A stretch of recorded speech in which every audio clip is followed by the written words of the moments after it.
আজকে আমি বাড়িতে দোকানের মতো চিপস বানাবো। এটা যে আঙ্কেল চিপসগুলো যেরকম থাকে সেরকমভাবে বানাবো। তো এটা বানানোর জন্য আমি গ্রেটার দিয়ে আলুগুলোকে এভাবে কেটে জল ঝরিয়ে রেখেছি। এখানে আমি লবণ হলুদ কিচ্ছু দেইনি। ভাজার পরে ওপর থেকে লবণ দেব। একদম দোকানের মতো আঙ্কেল চিপস যেমন সেরকম করে কেটে নিয়েছি।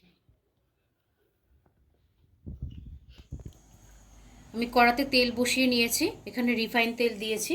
এখন আমি আলুগুলো দিয়ে দিচ্ছি।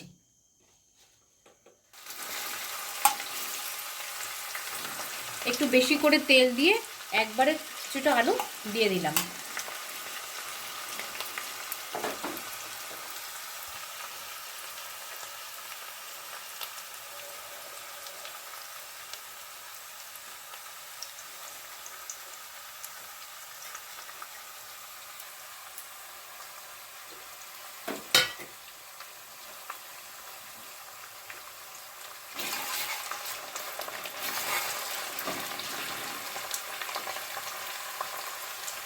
আপনারা বাড়িতে বাচ্চাদেরকে এইভাবে চিপস বানিয়ে দেবেন।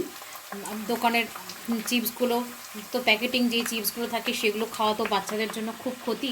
তার জন্য আপনারা এইভাবে বানিয়ে ওদেরকে দিতে পারেন।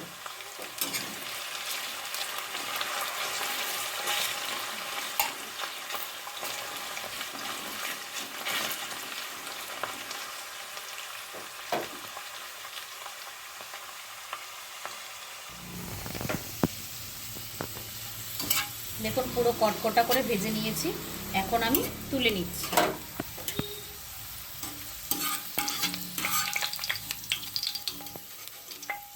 এই দেখুন,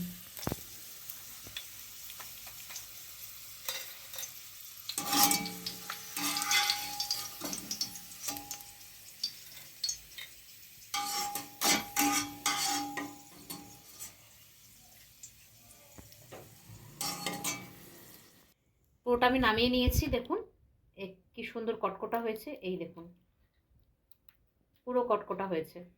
এখন আমি এখানে উপর থেকে আপনারা চাইলে বিট নুনও দিতে পারেন বা এমনি সল্টও দিতে পারেন। আমি বাদবাকি পুরোটা ভেজে নিচ্ছি। আমি উপর থেকে একটু বিট লবণ দিয়ে দিচ্ছি।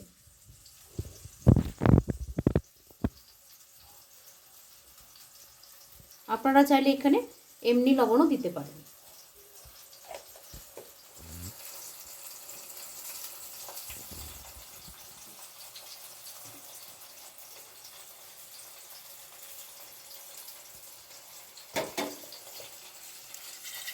পুরো ক্রাঞ্চি হয়েছে দেখুন একদম।